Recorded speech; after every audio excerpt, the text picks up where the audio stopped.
You ask Tiger to solve. This deals with linear equations with one unknown. The final result is x equals 8.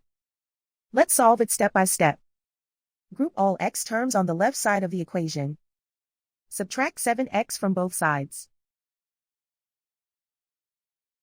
Simplify the arithmetic. Group like terms. Simplify the arithmetic. Isolate the x. Divide both sides by -2.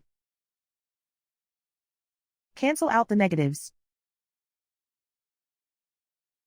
Simplify the fraction.